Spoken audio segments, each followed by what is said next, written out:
Hi guys, hope all of you are doing great, and today we are gonna start one more chapter, that is biodiversity and conservation. And guess what? We will be discussing previous year questions of board as well as NEET. ठीक है? तो guys, let's begin this chapter. And before that, do subscribe to this NCERT 11th and 12th channel, guys. We have covered everything, है ना, of class 11th and 12th, and we are almost gonna end class 12th. I guess this is the last chapter, and then we will be starting off with revisions. Okay, we'll be starting off with revisions. Great. Also, guys, do not forget to subscribe to this Vedantu NCERT 11th and 12th Telegram group. Join in. And this was the homework which I had given you. The age pyramid with broad base. Guys, broad base का age pyramid, what does this mean? तो guys, this is pre reproductive age. हमने देखा था ये reproductive age होती है, ये old age होती है. तो अगर नीचे वाला बेस ब्रॉड होगा, इसका मतलब क्या है? जो रिप्रोडक्टिव से पहले वाले बच्चे हैं, प्री रिप्रोडक्टिव एज में the people are more. Yes, that means high percentage of young individuals are there in the population. Yes, very good, very good. Yes, Mark has given the right answer. Yes, I know beta, it was lagging, that's why we have recorded this session. Nirmal Shetty, thank you Nirmal Shetty. And there's Purvi Bhatt says the high percentage of individuals यार actually हो क्या गया ना, मेरे friends कह रहे हैं कि ना मैं ऐसी बातें कर करके ना, तोतले वाली बातें कर करके तोतला हो जाऊंगा, like they started telling like that. तो मुझे भी लगता है मुझे कंट्रोल करना चाहिए, तो सब कंट्रोल करेंगे, आपसे कोई ऐसे बात नहीं करेगा, ठीक है? तो यस, तो Diksha Sharma also say the session was amazing. Thank you Diksha Sharma. Yes, I did it sounds way better than I could have done it. मैं कर सकता था, ठीक है, ऐसे मत कहो मैंने कर दिया, ठीक है, that is way more better. तो always do it guys, prefer doing it. Guys this is the board का syllabus, you know, date sheet. So there are 26 days and there is quite amount of holidays in between each exam. Yes, guys, biological schedule आज हम ये ख़त्म कर देंगे. Then what are we gonna do is we are gonna revise the complete class 12th. ठीक है? Yes, chemistry में भी almost होने वाला है. And yes, guys, this is a maths schedule and we have physics also going on. Amazingly पढ़ा रहे हैं. Then guys, Vedantu NEET crash course के बारे में बता देता हूँ. Yes, guys. It's an amazing course. I can not emphasize on its importance. बता के मैं थक गया. तो 120 क्लासेस होंगे गाइस फेब से मार्च तक, and 10 full length and 10 part length test होंगे. रिकॉर्डिंग्स आप देख सकते हो. बहुत ही अमेजिंग सा कोर्स है for 8,000 rupees. Guys, you can use this code and take up the course. Is a amazing course. Go to the link in the description box. वहाँ पे जाके बाई नाउ क्लिक करो and put the code AMRCC and yes, you will get the extra discount. Great. तो as I told you, तो let's start with biodiversity and conservation. पहली बात, biodiversity होता क्या है? What is biodiversity? But it is the yes different variety of organisms present on the earth, B it plant, B it animals, B it fungi, की कितनी variety है, ठीक है? यस, वो टेरेस्ट्रियल भी हो सकते हैं, मरीन मतलब सॉल्ट वाटर में रहने वाले, अक्वाटिक हो सकते हैं, है ना? तो कितनी है? यस, विद इन स्पीशीज और बिटवीन स्पीशीज, मतलब विद इन ह्यूमन स्पीशीज के अंदर डिफरेंट टाइप के होते हैं यार. कुछ फिजिक्स पढ़ाते हैं, कुछ केमिस्ट्री पढ़ाते हैं, कुछ बायो पढ़ाते हैं, ठीक है, कुछ इंजीनियर्स होते हैं.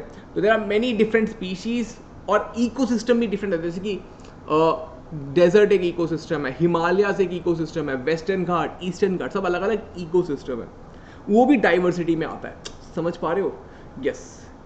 ये टर्म किसने दिया था? एडवर्ड विल्सन ने दिया था. This term biodiversity given by Edward Wilson. ठीक है, अब देखो जेनेटिक डाइवर्सिटी का मतलब क्या होता है? मतलब गाइस कि कितने सारे डाइवर्स ऑर्गेनिजम्स हैं. देयर इज ऑर्थ्रोपोडा, मोलस्का, है ना? यस, ह्यूमंस, मैमल्स में ही कितने सारे हैं, प्लांट्स में, ये सब क्या जेनेटिक डाइवर्सिटी में आती है. स्पीशीज डाइवर्सिटी मतलब एक स्पीशीज के अंदर कितनी डाइवर्सिटी है. For example rice, there are many varieties of rice. Mangoes, आपने देखा होगा कितनी सारी वेराइटी ऑफ मैंगोज ही आते हैं. फिर आते हैं इकोलॉजिकल डाइवर्सिटी, मतलब डेजर्ट, जो मैं बता रहा था, डेजर्ट, ग्रास लैंड, है ना, mountain, coastal areas, all these are what, these are ecologically कितना डाइवर्स है. India is one of the very ecologically diverse nation, I would say, है ना. जेनेटिक डाइवर्सिटी मतलब yes, a single species shows high diversity at genetic level over its distributional range. Yes, oh sorry, मैंने I guess genetic और species diversity को उल्टा बता दिया था, जिसका genetic diversity is how individuals within a species are different from each other. ठीक है, स्पीशीज डाइवर्सिटी मतलब कितने डिफरेंट टाइप के स्पीशीज होते हैं। ठीक है, मैंने उल्टा बता दिया था। यस, तो India has more than 50,000 strains of rice and 1000 varieties of mangoes. Can you imagine? Yes, species diversity मतलब diversity of species. For example western Ghats has more amphibian than eastern Ghat. Western Ghat guys बहुत ही मतलब western घाट कौन सा होता है, मतलब ये देखो ये इंडिया का है ना, तो ये वाला this entire region is western Ghat. यहाँ पे केरला आता है, यहाँ पे कर्नाटका आता है, यस आंध्र प्रदेश यहाँ पे आता है, चेन्नई तमिलनाडु यहाँ पे आता है। ठीक है, महाराष्ट्र यहाँ पे आता है। तो this is entire region is western Ghat, this is entire region is eastern Ghat. जो वेस्टर्न घाट है ये ज़्यादा डाइवर्सिटी होती है। क्यों?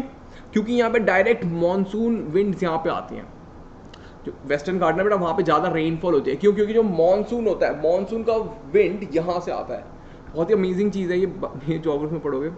Ecological diversity, as I was telling you, desert, rainforest, mangroves, coral, wetland, estuaries. Estuary क्या होता है? जहाँ पे रिवर मिलती है ओशन से, एकदम ऐसे गिरती है ओशन में। डेल्टा क्या होता है? जहाँ पे रिवर धीरे धीरे धीरे गिरती है। तो मतलब there are many ecologically different areas, उससे भी बायोडाइवर्सिटी में फर्क पड़ता है। फॉर एग्जाम्पल डेजर्ट में क्या होगा? कम ऑर्गेनिज्म होंगे, है ना। एस्चुअरीज, कोरल एरियाज में क्या होगा? ज़्यादा ऑर्गेनिजम्स होंगे। क्यों? वो अच्छी जगह है ना। Very good guys. अब ना बायोडाइवर्सिटी को प्रोटेक्ट करने की बहुत ज़्यादा ज़रूरत है। आप कहोगे क्यों सर? क्योंकि हम देखो यार पेड़ बहुत काट रहे हैं, we are cutting down trees like anything, है ना। IUCN says yes 1.5 million but still species yet to be discovered. मतलब 1.5 मिलियन अभी तक डिस्कवर हो चुके हैं और बहुत ज़्यादा बचे हुए हैं। Yes, 1.5 million but still many species are yet to be discovered. Plant और एनिमल इतने हो चुके हैं बट अभी और बहुत ज़्यादा डिस्कवर करने बाकी हैं। More than 70% of all species recorded are animals, क्योंकि एनिमल्स पे ज़्यादा ध्यान देते हैं हम लोग, है ना। प्लांट तो किसी को भी पसंद नहीं है, मतलब साइंटिस्ट लोगों को भी प्लांट पसंद नहीं है उसको कोई ढूंढना ही नहीं चाहता। Yes, rest plant, algae, fungi, bryophytes, gymnosperms, angiosperm सबसे ज़्यादा होते हैं। प्लांट में एंजियोस्पर्म ज़्यादा है और बाकी देखा जाए तो एनिमल किंगडम पे ही फोकस है। Among animals 70% of total are insect. Can you imagine? 70% of animals are insect. That is जब हमने एनिमल किंगडम पढ़ा था आपने देखा होगा कि Arthropoda is the largest kingdom. The number of fungi species in the world is more than the combined total species of fishes, amphibians, reptiles and mammals. Oh my God, समझ पा रहे हो? फंगाई स्पीशीज भी बहुत ज़्यादा है, angiosperm भी ज़्यादा है, फंगाई भी ज़्यादा है। यस, है ना। फंगाई का किससे? फिशेस, एम्फीबियन, रेप्टाइल और मैमल से भी ज़्यादा। फंगाई बहुत ज़्यादा है, हमें लगता है ऐसा। इंडिया 22.5% ऑफ लैंड है but 8.1% of global species biodiversity. क्यों बेटा? देखो इंडिया ना ट्रॉपिकल रीजन में आता है। ये हो गया equator, tropic of Cancer, tropic of Capricorn. तो इंडिया यहाँ पे आता है बीच में, यहाँ पे आता है इंडिया। तो यहाँ पे क्या होता है बेटा? एडिक्वेट रेनफॉल होती है, ठीक है।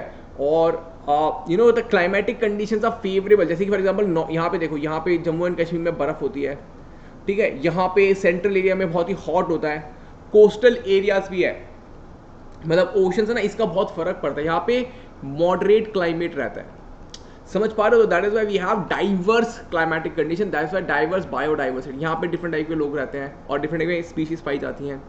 यहाँ पे डिफरेंट टाइप की स्पीशीज होती है। नॉर्थ ईस्ट में डिफरेंट टाइप ऑफ स्पीशीज होती हैं। Yes, 45,000 species of plant and 90 to 1 lakh species of animals India में से, समझ रहे हो?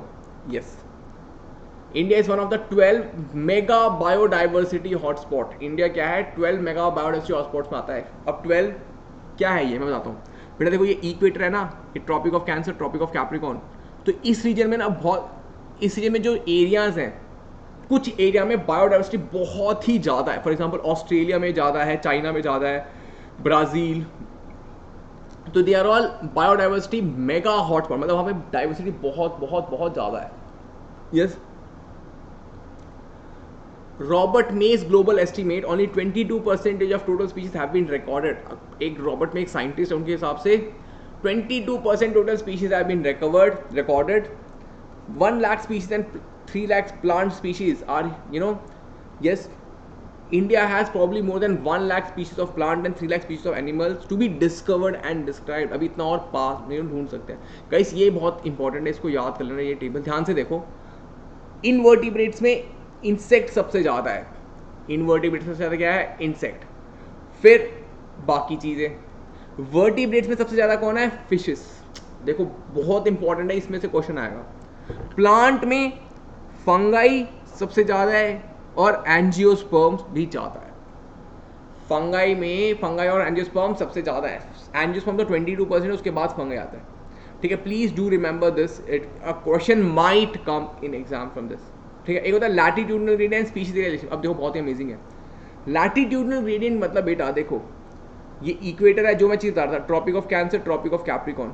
यहाँ पे क्या होता है, जो सन्स रेज होती हैं, the sun's rays are very direct, तो यहाँ पे बायोडाइवर्सिटी बहुत ज़्यादा होता है. देखो लैटिट्यूड क्या होता है, ये लैटिट्यूड्स होते हैं, ये 0 डिग्री लैटिट्यूड, ये 23.5 डिग्री, ये 23.5 डिग्री होता है. फिर ये पोल पे 0 डिग्री होता है, यहाँ पे भी यस आई गेस यहाँ पे 0 डिग्री होता है, यहाँ पे 90 डिग्री होता है पोल्स पे, if I am not wrong. तो जैसे जैसे आप ऊपर जाते जाते हो यहाँ तक तो स्पीशीज डाइवर्सिटी बढ़ती है, बट इसके ऊपर जाते हो तो स्पीशीज डाइवर्सिटी कम हो जाती है. फॉर एग्जाम्पल अमेरिका, यूरोप की पॉपुलेशन यहाँ से कम क्यों है, अफ्रीका और इंडिया में, क्योंकि अफ्रीका इंडिया इस रीजन में लाई करते हैं. अफ्रीका, इंडिया, ब्राजील, चाइना वगैरह इस रीजन में लाई करते हैं, तो इनकी पॉपुलेशन ज़्यादा होती है. क्यों, फेवरेबल कंडीशंस होती हैं. ग्रीनलैंड नॉर्थ पोल में, वहाँ पे लोग ही नहीं है, क्यों, कंडीशंस आर नॉट फेवरेबल. तो as you go up the population decreases, as you go away from the equator the population increases, sorry decreases. ठीक है, और ये स्पीशीज एरिया रिलेशनशिप क्या कहता है, ये कहता है कि अगर मैं अपने घर में देखूँ तो स्पीशीज कितनी कम है, बट मैं अपनी सोसाइटी में देखूँ तो स्पीशीज कितने ज़्यादा है. अगर मैं अपने पूरे स्टेट में देखूँ तो स्पीशीज ज़्यादा है. मतलब if you keep on increasing the area under observation, the diversity will keep on increasing.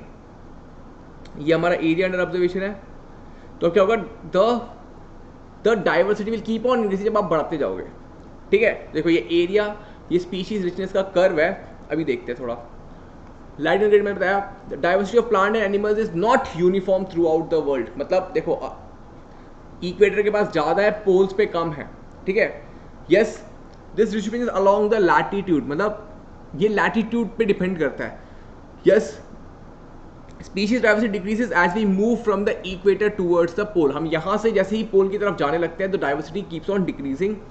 Tropics harbour more species, ये जो एरिया है यहाँ पे मोर स्पीशीज है as compare to the polar and the temperate. आपको सर ये temperate area क्या बता दूँ, ये इक्वेटर हो गया, ये ट्रॉपिकल एरिया हो गया, tropic of Cancer, tropic of Capricorn, फिर यहाँ से पोल्स, तो ये टेम्परेट एरिया होता है, ये एरिया टेम्परेट होता है, फिर ये पोल्स होता है. ठीक है, the distribution pattern is along the longitude latitudinal gradient in diversity. The species diversity decreases as we move from equator towards the pole. Species diversity कम होती जाती है.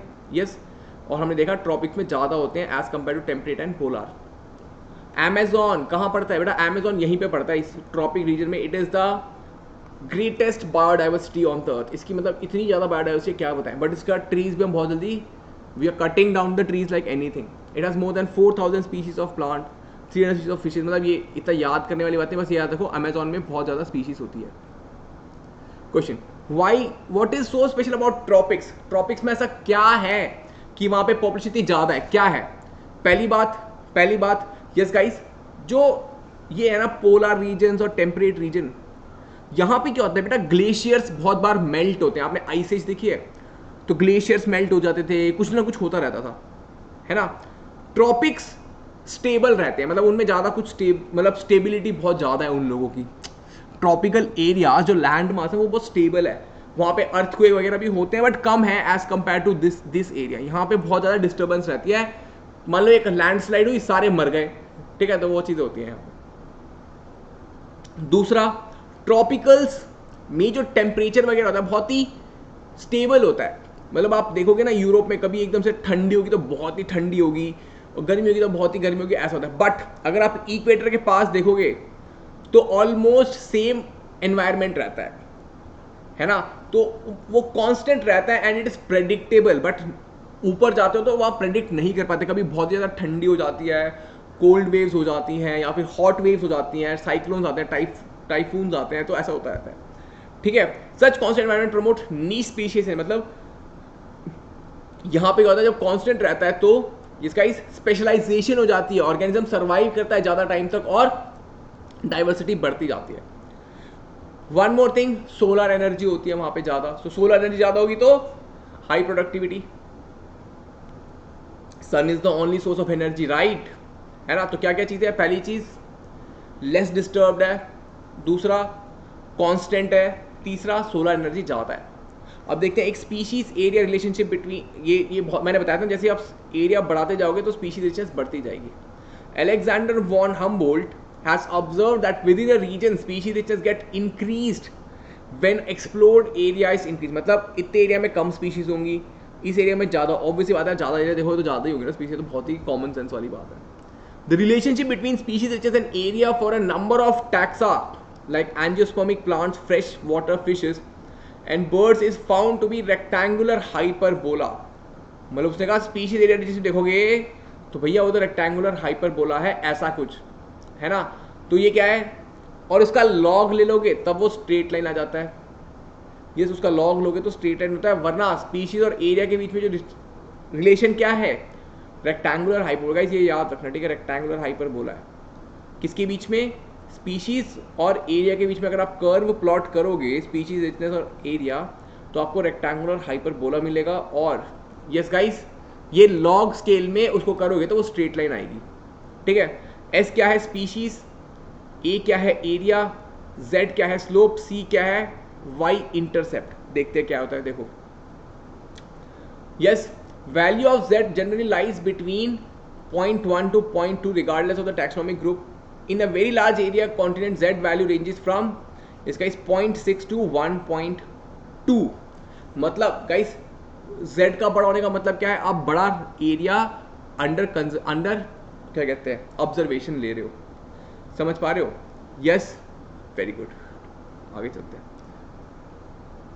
Importance of species diversity and ecosystem. अब देखो ये क्यों important है यार, इतना डाइवर्सिटी होना क्यों इंपॉर्टेंट है, क्योंकि बेटा जब डाइवर्सिटी होती है ना तो वो वाला इकोसिस्टम बहुत ही स्टेबल होता है। मतलब उसमें एकदम से मान लो बस दो ही लोग हैं, एक गायब हो गया तो दूसरा सर्वाइव कैसे करेगा, दिक्कत हो जाएगी ना। उसी तरह अगर मान लो 1000 डिफरेंट टाइप के इंसेक्ट है, उसमें से 2-3 टाइप के गायब भी हो जाएंगे तो ज़्यादा इकोलॉजी को फर्क नहीं पड़ेगा, ठीक है। तो that is why diversity is very important. तभी हम लोग डरते हैं अगर लायन खत्म हो गए या टाइगर खत्म हो गए तो बहुत दिक्कत हो जाएगी। यस, लेट अस सी इन्वेजन बाय एलियन स्पीशीज। अब क्या हुआ, मान लो आपके पॉन्ड में ना फिशेज हैं, आपने एक बड़ी फिश लाके छोड़ दी, वो क्या करेगा, वो सारी फिशेज को खा जाएगा। तो क्या हो जाएगी, मेरी पॉन्ड में सारी फिशेज खत्म हो जाएंगी, बस एक ही फिश बचेगी, वो भी फिर थोड़ा टाइम में मर जाएगी। तो अगर डाइवर्सिटी ज़्यादा होती है तो ऐसा कोई इन्वेजन होता है, कोई फॉरेन स्पीशीज आती है तो उसका इफेक्ट ऑन द इकोलॉजी कम होता है। फॉर एग्जाम्पल बाहर से ना मेरे पास बहुत सारी भेड़ थी, बाहर से लाके मैंने एक चीता छोड़ दिया, अब चीता क्या करेगा, चीता सारा भेड़ खा जाएगा, तो the ecology will get disturbed. मतलब कोई एलियन स्पीशीज आ जाती है तो इकोलॉजी को डिस्टर्ब करती है। बट अगर डाइवर्सिटी बहुत ही वास्ट होगी तो क्या होगा, इन्वेजन का कोई ज़्यादा इम्पैक्ट नहीं होगा। डेविड टिलमैन ने कहा, यस, डेविड टिलमैन ने कुछ एक्सपेरिमेंट्स करे, इसने कहा with more species showed less year to year variation in a total biomass. He also showed that in experiment that increase diversity contributed to higher productivity. Yes, इसने क्या कहा कि भैया जब ज़्यादा स्पीशीज होती हैं तो जो बायोमास में वेरिएशन होता है वो बहुत ही कम होता है, इतना ज़्यादा वेरिएशन नहीं होता। मतलब प्रेडिक्ट कर सकते हो आप चीज़ों को, ठीक है। बट अगर डाइवर्सिटी कम होगी तो कुछ भी हो सकता है, आप प्रेडिक्ट नहीं कर सकते, तो प्लान कैसे करोगे, नहीं कर पाओगे। और ऑल्सो कहता है कि प्रोडक्टिविटी भी ज़्यादा होती है जब डाइवर्सिटी होती है तो, ठीक है। लेट अस सी क्वेश्चन देखते हैं 2020 और 19 में आया, देखो रिपीट होते हैं question. Alien species invasion has been threat to biodiversity. Justify with the help of suitable example. List any 3 causes responsible for such a loss. देखें, analyze the effect of alien species on biodiversity of a given area. Provide example. देखो, Nile perch, इसने क्या करा, introduce इन lake Victoria, Africa में एक lake Victoria नाम की जगह है, वहाँ पे हमने एक नाइल पर्च डाली, ठीक है। It led to the extinction of cichlid fish, मतलब ये भी एक फिश थी। यस, हुआ क्या, नाइल पर्च फिश थी कि वो था आई गेस बर्ड थी।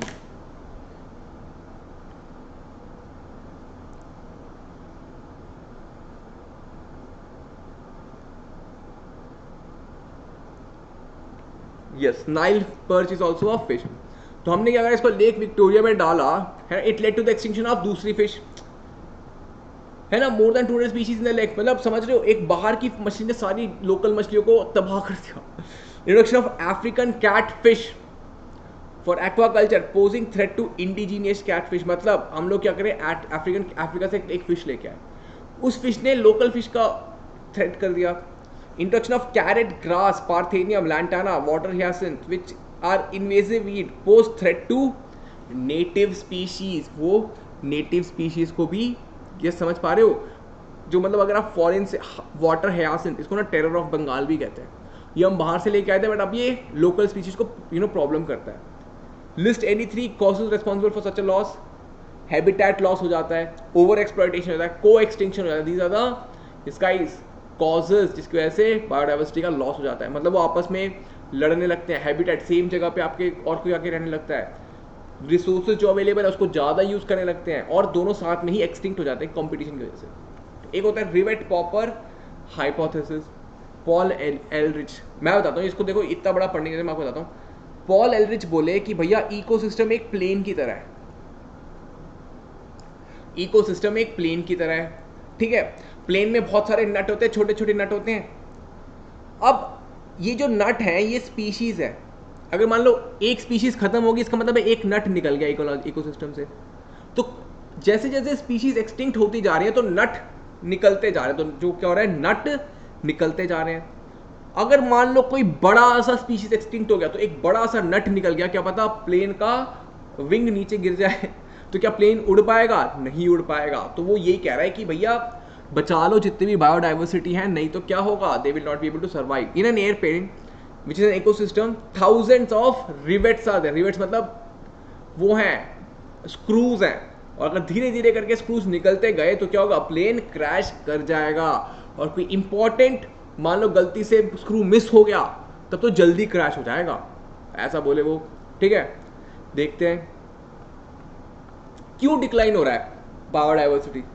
एक तो पॉपुलेशन की वजह से डिक्लाइन हो रहा है, अर्बनाइजेशन की वजह से डिक्लाइन हो रहा है, और इंडस्ट्रियलाइजेशन की वजह से डिक्लाइन हो रहा है, ठीक है। तो पता ही है हमें, पॉपुलेशन बढ़ती जा रही है, ट्रीज को हम काटते हैं ताकि लोग रह सके, इंडस्ट्रियलाइजेशन कर रहे हैं, है ना।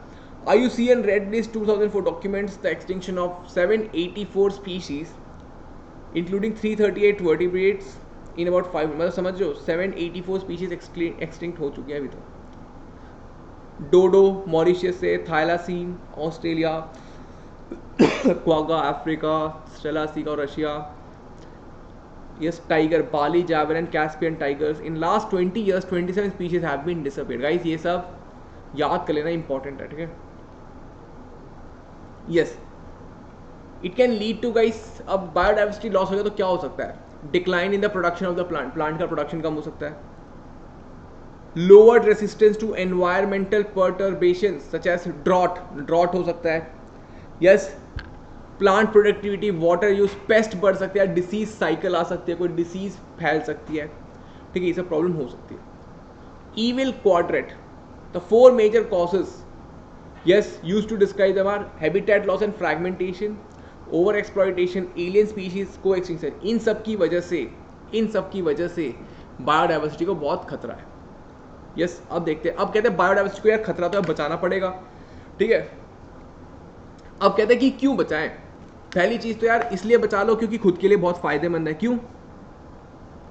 इससे हमें इकोनॉमिक बेनिफिट मिलते हैं, ठीक है, इससे हमें फायरवुड ये सब मिलता है। तो मतलब ग्रीडी होके ही बचा लो, ऐसा कहता है, तभी इसको कहते हैं नैरोली यूटिलिटेरियन, बहुत ही छोटी सोच से, इसलिए भी बचा लो, है ना।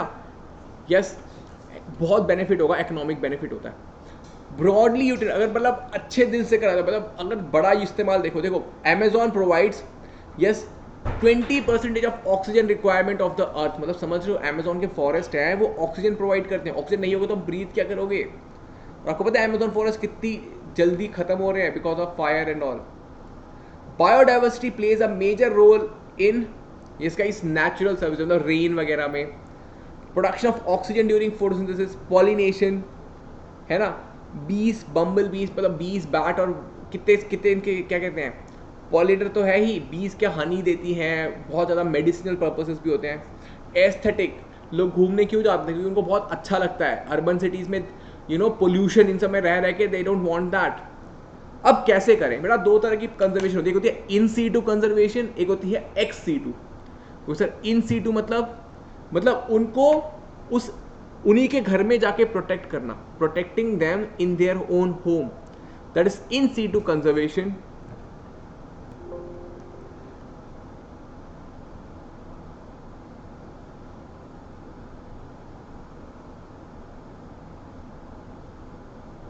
यस, कंजर्वेटिंग उनको उन्हीं के घर में, मतलब वहीं पे प्रोटेक्ट करना, that is in situ. Ex situ मतलब उनको लेके जाके जूस में रखना, that is ex situ conservation. Yes yes, conservation have been identified maximum protection, है ना, ताकि उनको बचा सकें। अब ये क्या होता है बेटा, इन सीटू वो किसको कहते हैं, जिनका high degree of endemism. High degree of endemism मतलब वो वाले ऑर्गेनिज्म जो बाहर सर्वाइव नहीं कर पाएंगे, उनको हमें उन्हीं के घर में प्रोटेक्ट करना पड़ता है। और ऐसा एरिया जैसे कि वेस्टर्न घाट जैसे जहाँ पे बहुत ज़्यादा बायोडाइवर्सिटी है, उसको पूरा का पूरा वेस्टर्न घाट तो उखाड़ के नहीं ले आओगे ना, तो इससे अच्छा उसको वहीं पे प्रोटेक्ट कर लो, है ना। तो ऐसी चीज़ों को हम इन सीटू प्रोटेक्शन करते हैं। बायोस्फीयर रिजर्व, नेशनल पार्क और wild life sanctuaries are in situ conservation. जैसे कि देख रहे हो, इंडिया में there are 34 biodiversity hotspot in the world. India में 4 आती हैं, एक ये है Himalaya, Indo Burma, this is Western Ghats, एक और आता है सुंडा लैंड भी आता है, यहाँ पे ना एक सुंडा लैंड करके आता है, उसको भी इंडिया का पार्ट ही कहते हैं, मतलब इसी रीजन में कहते हैं उसको, ठीक है। There are 14 biosphere reserves, 19 national park and 448 wild life sanctuaries, that is in situ conservation. Sacred groves, ये क्या होता है बेटा, सेक्रेड ग्रोव्स क्या होता है, कुछ कम्युनिटी ना खुद से ही प्रोटेक्ट करती है, मतलब वो कहते हैं कि भगवान बसे हैं जंगलों में तो उनको नहीं काटना चाहिए, तो वो खुद से प्रोटेक्ट करती है। बिश्नोई कम्युनिटी भी प्रोटेक्ट करती है ना, तो दैट इज सेक्रेड ग्रोव्स, मतलब ये क्या है, ये कम्युनिटी खुद से प्रोटेक्ट करती है इसको। खासी जयंतिया हिल्स में होता है, आरावली में होता है, बिश्नोई कम्युनिटी करती है मेनली। वेस्टर्न घाट्स में होता है, केरला में भी होता है, काबू कहते हैं, केरला में सेक्रेड ग्रोव्स का काबू, मतलब दे प्रोटेक्ट देम, है ना। मेघालय में भी होता है। यस, एक होता है एक्स सीटू। एक्स सीटू मतलब उसको वहां से निकाल के यस किसी दूसरी जगह पे ले जाना। एग्जाम्पल जूलॉजिकल पार्क, ये ऐसे ऑर्गेनिज्म के साथ है जो कि बहुत ही कम बचे हैं नंबर में, मान लो बस 300 लायन बचे हैं, तो उनको वहां पे थोड़ा प्रोटेक्ट करोगे, उसको सबको एक जगह पे ले जाके फिर प्रोटेक्ट करेंगे हम। Botanical gardens, wild life safari, है ना, they are all use for this purpose. Now gametes, आजकल कहते हैं गैमीट्स भी स्टोर करते हैं, can be preserved in viable fertile condition for long period, cryo preservation करते हैं। गैमीट्स ले लिया, फिर सीड को स्टोर करते हैं, आजकल तो सीड पार्क्स भी हैं। यस बेटा, फिर बीच में ना एक अर्थ समिट हुई थी। अर्थ समिट में क्या हुआ, पूरे के पूरे दुनिया के नेशंस ने 1992 में रियो डे जेनेरो में हुई थी, इन लोगों ने एक पैक्ट साइन करा कि भैया बहुत डिस्ट्रॉय कर लिया हमने अर्थ को, अब इसको प्रोटेक्ट करेंगे। तो they have been taking many measures. इसके बाद 2002 में हुआ था, 2000 आई गेस 12 में भी हुआ था, 20 ईयर्स के बाद। अभी एक्चुअली सस्टेनेबल डेवलपमेंट गोल्स, मतलब इसी की देन है, इसको कहते हैं SDGs कहते हैं, सस्टेनेबल डेवलपमेंट गोल्स, जिसका मतलब है जो डेवलपमेंट है वो सस्टेनेबल होनी चाहिए। यस, अभी 2012 का है सस्टेनेबल डेवलपमेंट गोल्स। तो वो इसमें क्या करा, सबने प्लेज करा कि भैया हम बायोडाइवर्सिटी को प्रोटेक्ट करेंगे, ठीक। यही अर्थ, मतलब ये ध्यान रखना कहाँ पे हुआ था, Rio de Janeiro in Brazil, है ना, और अर्थ समिट भी इसको कहते हैं। वेरी गुड, तो let's do some question guys. बस ये बहुत ही छोटा सा चैप्टर था, जस्ट अंडरस्टैंड कर लो broadly, and I guess we are almost done. Question देख लेते हैं। Which of the following regions of the globe exhibit highest species diversity. Highest किसकी है, हिमालय, अमेजोन, मडागास्कर, कौन है, tell me in the comment box. Exactly Amazon, बहुत बड़ा है guys Amazon forest. Which of the following is the most important cause for animals and plants being driven into extinction? Yes, सबसे बड़ा reason क्या है कि एनिमल एक्सटिंक्ट हो रहे हैं, हैबिटेट लॉस। आजकल हम क्या कर रहे हैं, फॉरेस्ट को क्लियर कर देते हैं और वहां पे बिल्डिंगें बनाते हैं। अर्थ summit was called for immediate steps to discontinue use of CFC. No, उसके लिए तो गाइस मॉन्ट्रियल प्रोटोकॉल हुआ था।